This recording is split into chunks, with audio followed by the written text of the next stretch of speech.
성경 말씀 마태복음 3장 1절에서 6절까지의 말씀입니다.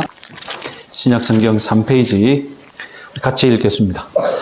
그때에 세례 요한이 이르러 유대 광야에서 전파하여 말하되 회개하라 천국이 가까이 왔느니라 하였으니 그는 선지자 이사야를 통하여 말씀하신 자라. 일렀으되 광야에 외치는 자의 소리가 있어 이르되 너희는 주의 길을 준비하라. 그가 오실 길을 곧게 하라 하였느니라.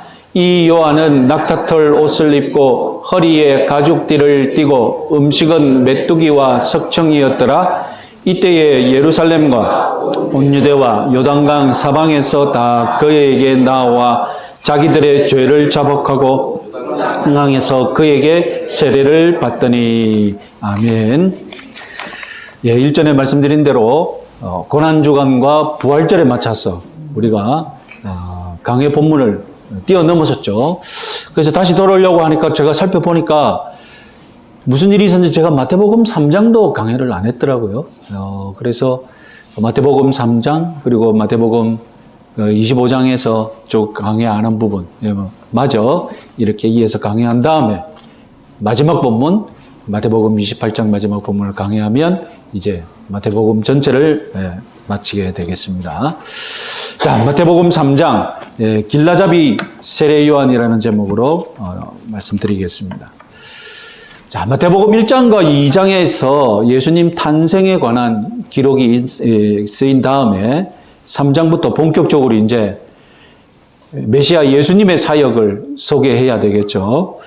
그런데 파워포인트 보시면 2장 아기 예수 때 이야기 다음으로 3장 세례 요한 이야기가 나오며 곧바로 성인 예수님 이야기가 이어집니다. 아기 예수와 성인 예수 사이 이 이야기는 아기 예수와 성인 이야기, 성인 예수님 그 사이에 무슨 일이 있었는지 예수님의 생애에 관해서는 몰라도 되는데 세례 요한에 관해서는 알아야 된다는 것이 마태의 입장입니다. 세례 요한은 이 메시아 예언의 필수적인 인물이며 그리고 예수님의 선구자이기 때문입니다. 자, 그래서 3장 1절에 그때, 이거는 마태복음 2장과 시간 순으로 곧바로 연결되는 그때가 아닙니다. 시간 순으로 마태복음 2장 직후 곧 마태복음 3장 이런 순으로 이어지지 않는다는 말입니다. 실제로 마태복음을 보면 그때는 이 그때라는 말은 마태가 새로운 이야기를 시작할 때에 사용하는 습관적인 표현이기도 합니다. 마태는 이 세례 요한뿐만 아니라 예수님의 연대, 예수님의 나이 여기에 관심이 없습니다. 하지만 관심이 많았던 복음서 기자가 있습니다. 누가복음을 쓴 누가는 이 나이나 연대에 굉장히 관심을 많이 가진 독특한 그런 역사적인 안목을 가졌었거든요. 그래서 누가복음서를 보면 세례 요한이 시작한 연대 우리가 주후 28년, 29년경으로 찾아낼 수 있습니다. 역시 누가복음은 세례 요한이 활동한 직후 예수님도 활동을 시작할 때에 그때 예수님 나이가 얼마쯤인지 30세쯤이라고 알려주고 있습니다. 8, 9년 연대라는 것 알치고 주목하고 있습니다. 바로 유대 광야입니다. 자, 사진을 한번 보시면 예루살렘과 사해 호수 사이에 유대 광야가 있습니다. 그래서 저 위쪽을 보면 갈릴리 호수고 갈릴리 호수에서 사해로 내려오는 것에 요단강이 있고 그래서 유대 광야는 예루살렘, 요단강, 사해호수 이렇게 사이. 자, 여기서 광야는 이 영어 성경은 사막으로 번역하기도 합니다만 정확하게 사막은 아닙니다. 이 광야의 헬라어는 사람이 살지 않는 땅이라고 규정되어야 합니다. 왜 사람이 살지 않겠습니까? 네? 사람이 살 수 없는, 사람이 살기에 힘든 땅이기 때문이죠. 자, 그런 광야에서 언제부터인지 세례 요한이 살기 시작했습니다.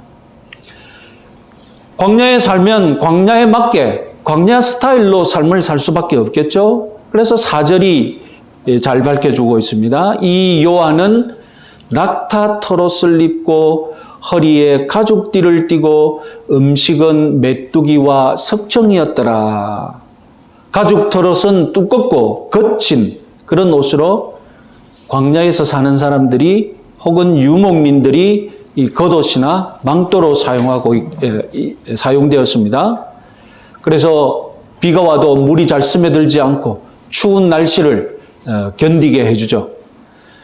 아라비아의 사막 민족들도 20세기까지 이 가죽 털옷을 입고 살았다고 합니다.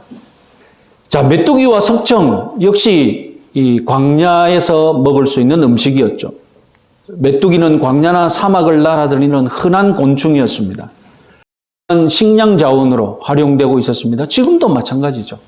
저희 어렸을 때만 해도 촌에서는 메뚜기 잡아서 볶아 먹고 그랬지 않습니까? 그런 기억이 있으신 분 있죠? 네. 구약 레위기 율법에서도 식용으로 허락된 유일한 곤충이 메뚜기였습니다. 석청은 이 돌이나 나무에 벌이 모아놓은 꿀입니다. 오늘날에는 귀하지만 고대엔 이 광야에 살거나 길을 지나가는 사람들이 흔히 먹을 수 있는 그런 먹거리였습니다. 그런데 이 낙타 털옷을 입고 허리에 가죽띠를 띠었다.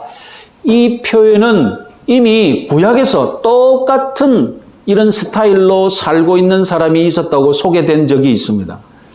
그것은 다름 아니라 구약의 유명한 선지자 엘리야의 의상 스타일과 먹거리가 이미 이렇다고 소개되었습니다.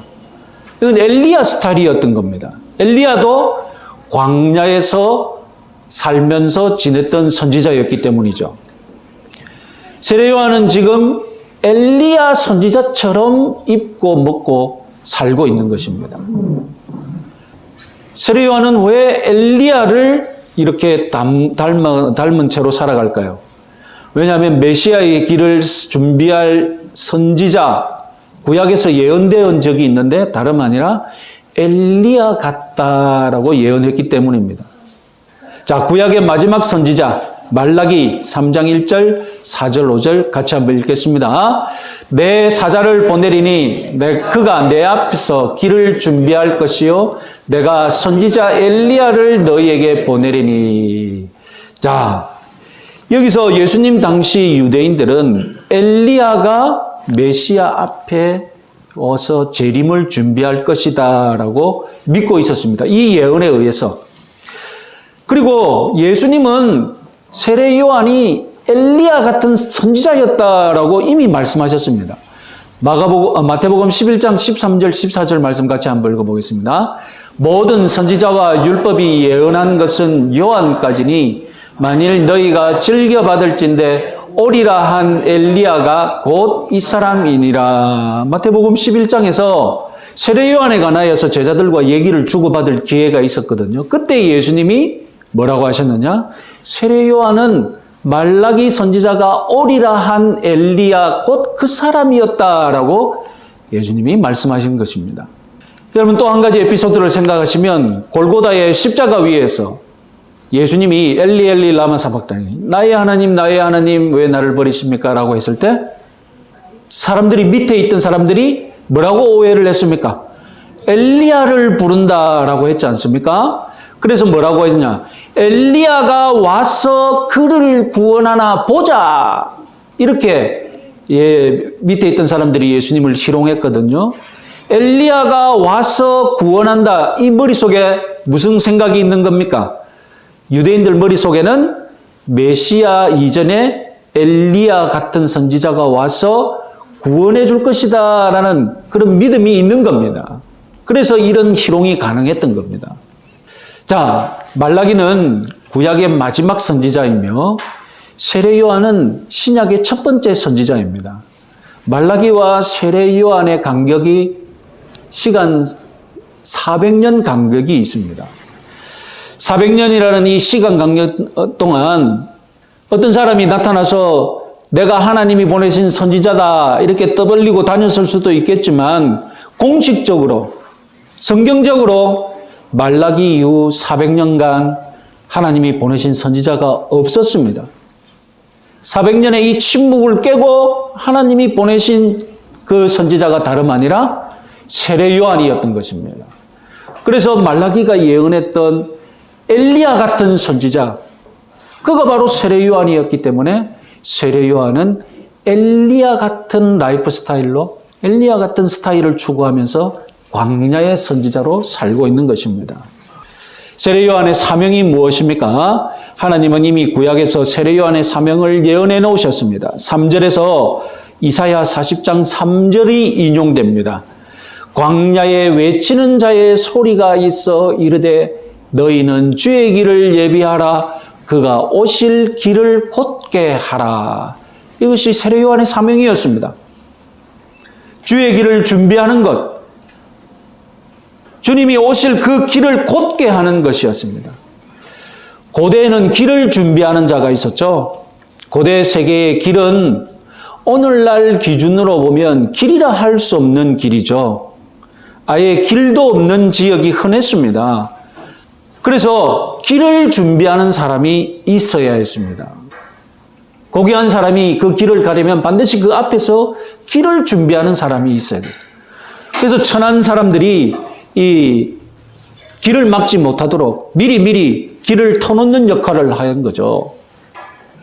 통행로를 만드는 것입니다. 그래서 시대를 막론하고 장소를 막론하고 기이한 분이 행차를 하면 옛날에는 그 앞서 누가 있습니까? 물러가라, 무슨 대감 나신다 하고 길을 만들지 않습니까?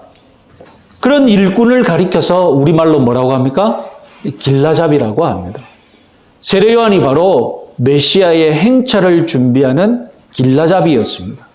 오늘 우리는 광야의 누군가의 길을 준비하는 길라잡이로 살아라는, 그런데 광야에서 그렇게 살아라는 이 사명을 순종하고 그렇게 살고 있는 세례 요한, 그의 삶에 대해서 오늘날 저와 여러분들에게 무엇인가 말하고 싶은 것이 있는 것 같습니다. 하나님께서는 우리를 광야의 삶을 살라고, 광야 스타일을 추구하라고 사명을 주실 때가 있습니다. 모든 사람을 다 광야로 내몰지 않습니다. 어떤 사람은 또 풍요로운 곳으로 하나님이 인도하셔서 그곳으로 살 수가 있습니다. 그런 사명을 다르게 받습니다. 예를 들어서 우리 교회는 이렇게 처음에 개척할 때 사택에서 우리가 같이 모여서 예배를 했지 않습니까? 8개월 뒤에 똑같은 우리 제주도에서 교회가 개척되는데, 우리 교회가 개척한 뒤 딱 8개월, 1년도 안 돼서 그 교회는 우리 교회가 받았던 후원금을, 억대의 후원금을 주시고, 또 제주 서강교회에서 분리개척이라는 또 덕을 주셔서 또 같이 거기서 또 후원을 해서 교인도 떳떳하게, 분리개척이니까 교인도 다 교회에서 적극적으로 보내주고 장로님도 오시고, 그래서 개척하자마자 제 기분이 조금 누군가에게 광야 같은 곳으로 광야 스타일을 살라는 그런 사명을 더 좋은, 더 큰 예배당, 더 풍요로운 교회가 있는데, 이 광야 하나님의 부르심을 감당하고자 하는 그 사명감, 여러분 꺾이지 마시기 바랍니다. 더 크고 더 반짝이는 교회당에 우리를 광야로 인도하실 때는 이 광야를 견디면 하나님께서 나중에 더 큰 복을 주실 줄 믿으시기 바랍니다. 세례 요한이 날마다 메뚜기 잡아먹는 자기 그 신세를 어느 날 갑자기 여러분 흔들리지 않았겠습니까? 또 메뚜기야. 한 번은 그런 마음에 들지 않았겠습니까? 이 사명인데. 그런데도 여러분 저는 묵묵히 메뚜기를 씹어 먹으면서 그가 이 사명을 감당했을 줄로 믿습니다. 오늘날 저와 여러분들에게도 그런 유혹이 있을지라도 기필코 이 광야의 사명을 감당해내겠다는 그런 사명감 충만하신 저와 여러분들 되시기 바랍니다. 그럼 길라잡이 세례 요한의 메시지가 무엇이었느냐? 그는 선지자이면서도 길라잡이였습니다. 세례 요한은 선지자로서 선포하는 자입니다. 3장 1절에서 우리말 성경은 전파했다, 그가 전파했다라고 번역했지만 이 헬라어는 예수님과 제자들에게 사용될 때는 주로 선포했다라고 번역되었습니다. 전파보다는 선포가 더 선지자에게 어울리는 말이죠. 세례 요한은 세례를 베푸는 자 이전에 이미 말씀을 선포하는 선지자였음을 유념하시기 바랍니다. 자, 400년 만에 선포된 메시지, 바로 2절, 회개하라, 천국이 가까이 왔느니라입니다. 회개하라, 이 말씀은 구약의 선지자들이 많이 했던 말씀이죠. 그런데 새로 무엇입니까? 왜냐하면 천국이 가까이 왔느니라. 우리말 성경은 왜냐면을 생략했습니다. 천국이 가까이 왔기 때문에 회개해야 한다는 것입니다.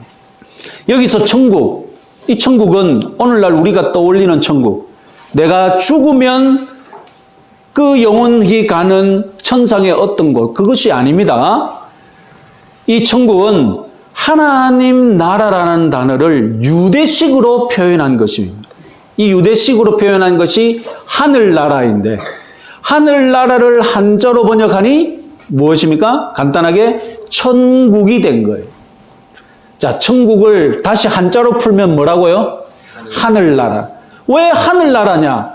유대식으로 하나님 나라를 말했다는 겁니다. 왜 유대인들은 그러면 하나님 나라를 말하지 않고 하늘나라라고 했느냐?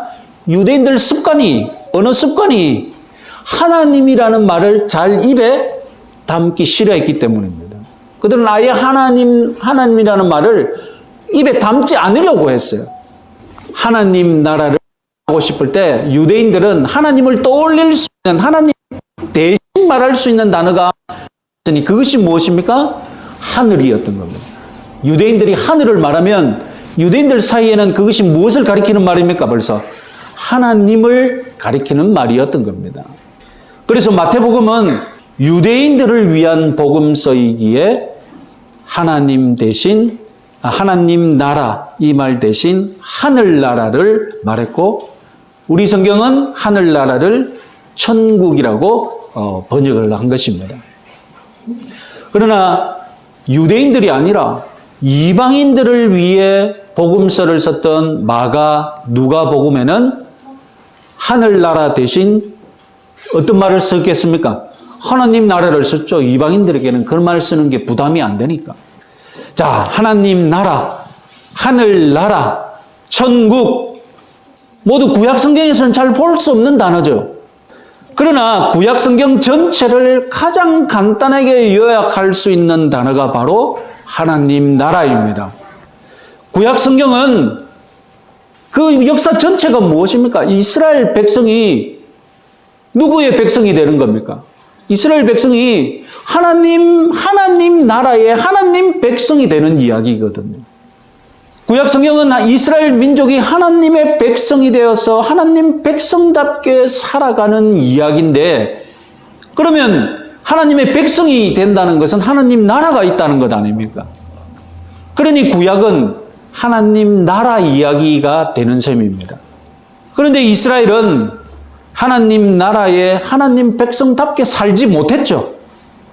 그래서 구약의 선지자들이 한편으로는 심판을 경고했고 한편으로는 하나님 나라가 회복될 것이다, 이스라엘 민족이 회복될 것이다 라고 예언했지 않습니까? 예언서 전체가 심판과 회복이잖아요. 결국 구약의 하나님 나라, 구약의 하나님 나라인 이 이스라엘 민족은 심판받고 말았죠. 자, 예수님 당시의 유대인들이 소망하고 있던 그 신앙 전체를 우리는 또 하나님 나라라고 요약할 수 있습니다. 유대인들이 기대하는 메시아, 유대인들이 메시아가 오면 무엇을 회복할 것이라고 믿고 있었습니까? 유대인들이 기대하고 있는 메시아는 와서 무엇하는 사람입니까? 다름 아니라 나라를 회복하고 세우는 사람입니다. 유대인들을 위한 나라. 지금 유대인들 이 나라가 로마에 의해 지금 지배당하고 있지 않습니까? 그럼 유대인들이 기대하고 있는 메시아는 와서 무엇하는 사람입니까? 로마 민족을 다 물리치고 이방인들을 다 물리치고 유대인들을 위한 새로운 왕국을 세울 것인데 그 왕국이 메시아 왕국, 하나님 나라가 되는 셈입니다. 메시아 덕분에 유대 민족은 하나님 나라의 유일한 백성으로 다시 회복된다. 이것이 메시아 신앙입니다. 메시아 신앙이 곧 하나님 나라 신앙, 천국 신앙인 셈이 됩니다. 자, 그래서 세례 요한이 회개하라, 천국이 하나님 나라가 가까이 왔다 이 선포했을 때 유대인들은 다 알아들었습니다. 그것이 무슨 말인지. 하나님 나라가 가까이 왔다? 유대인들은 다 이해했습니다. 메시아가 올 것이며 메시아가 하나님 나라 유대인들을 위한 천국을 세울 것이다. 유대인들이 그렇게 믿고 있었다니까요. 그래서 신드롬 같은 현상이 일어났습니다. 5절, 6절 같이 한번 읽어보겠습니다. 이때에 예루살렘과 온 유대와 요단강 사방에서 다 그에게 나와 자기들의 죄를 자복하고 요단강에서 그에게 세례를 받더니 지도를 한번 다시 볼까요? 예루살렘과 유대와 그리고 요단강 주변에서 많은 사람들이 다 세례 요한에게 나와서 어디에서 세례를 받았다고요? 요단강에서 세례를 받았다라고 했지 않습니까? 당시 유대인들은 세례 요한을 찾아가서 회개하고 메시아가 세우실 이 하나님 나라 천국에 들어가길 원했던 것입니다. 유대 민족이 세례 요한에게서 회개하는 방법으로 배우고 받은 것이 무엇입니까? 세례가. 유대인들은 그 당시 유대인들에게 회개하는 방법으로 내가 회개했다는 증표로 받은 것이 무엇입니까? 세례였던 겁니다. 이처럼 세례는 세례 요한 사역의 두드러진 특징이었기 때문에 광야의 선지자 요한을 가리켜서 이제 뭐라고 부르는 겁니까? 세례 요한이 되었던 것입니다. 요한의 세례는 온몸을 강물에 담그는 소위 침례였죠. 침례가 이상한 것이 아닙니다. 우리 장로교가 편의상 침례를 세례로 고친 것입니다. 침례는 요한이 선포한 회개를 가장 잘 상징하는 예식이었습니다. 흐르는 물에 씻는 것보다는 아예 몸을 물속에 담그는 것, 온몸이 부정하여 씻음 받아야 함을 상징적으로 잘 보여주고 있습니다. 세례 요한이 주는 세례, 오늘날 저와 여러분들이 받은 세례와는 약간 차이가 있죠. 오늘날 우리는 회개하고 예수 그리스도를 믿는 믿음의 증표로 세례를 받습니다. 그러나 세례 요한이 주는 세례는 단지 무엇만 있습니까?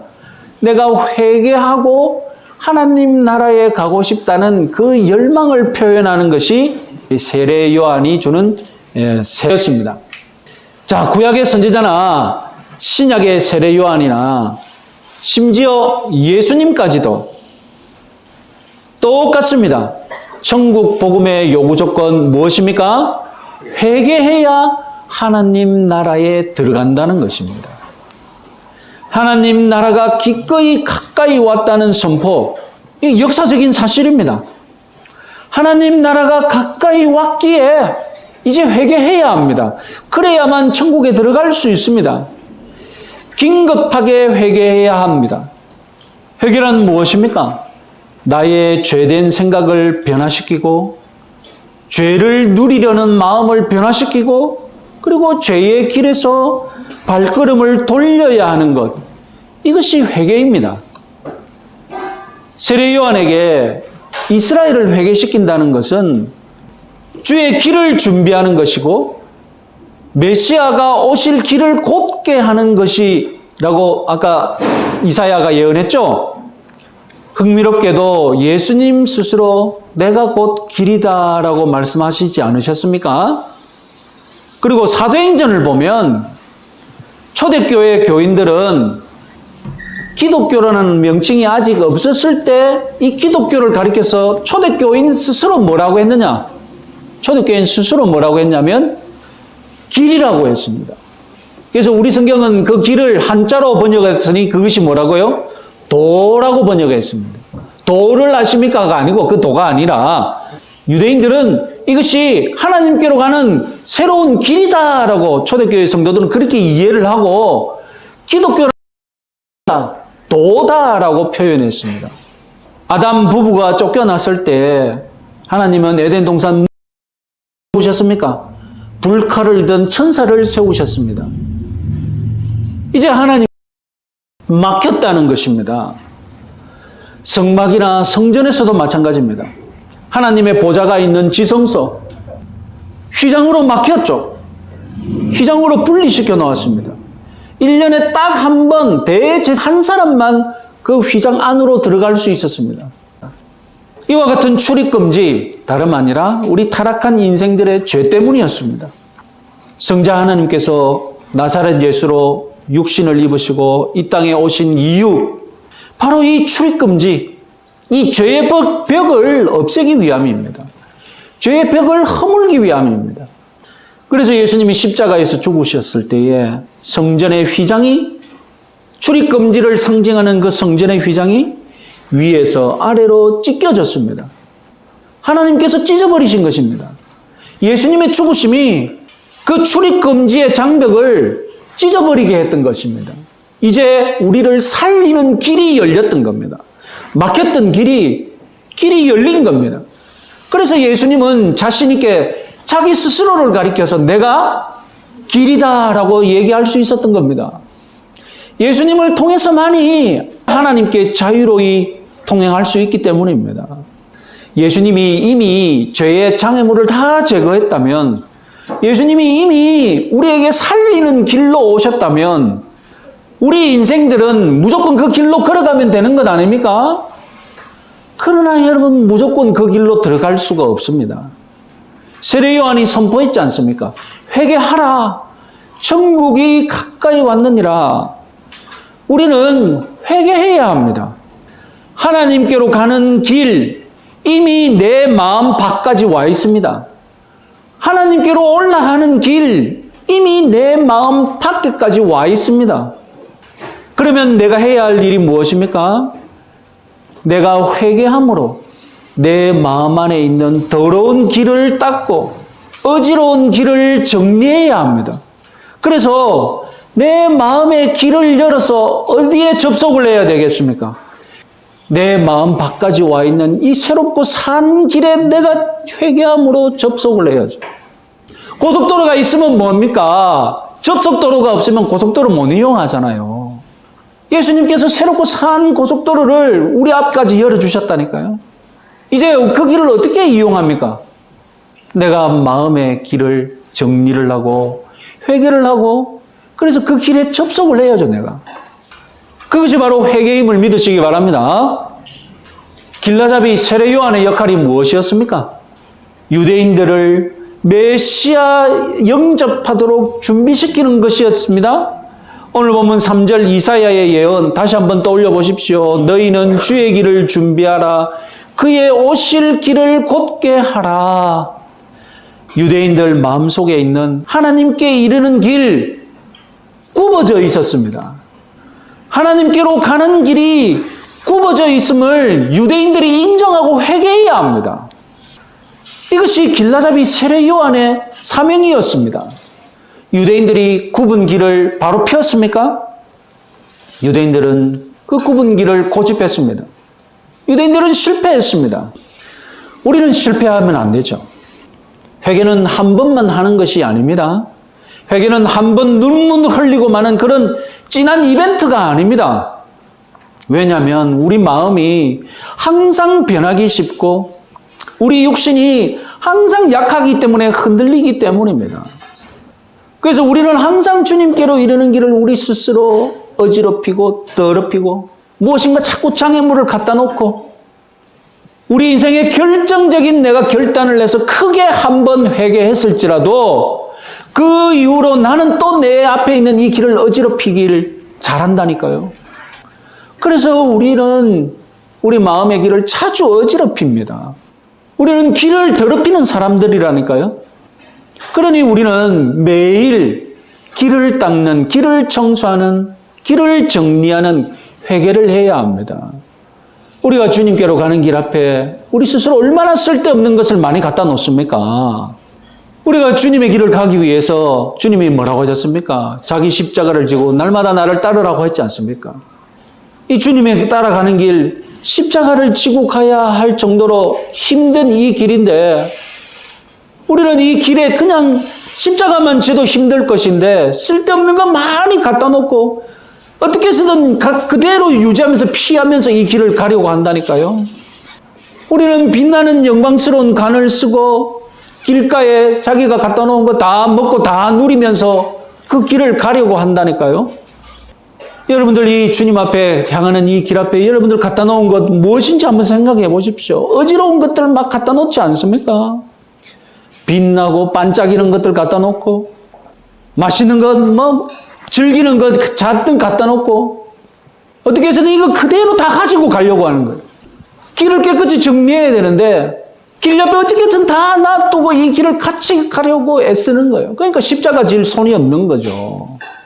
좋은 것 만나는 거 빛나는 거 다 들고 그 길을 가려니까 십자가 들고 갈 손이 없는 거예요.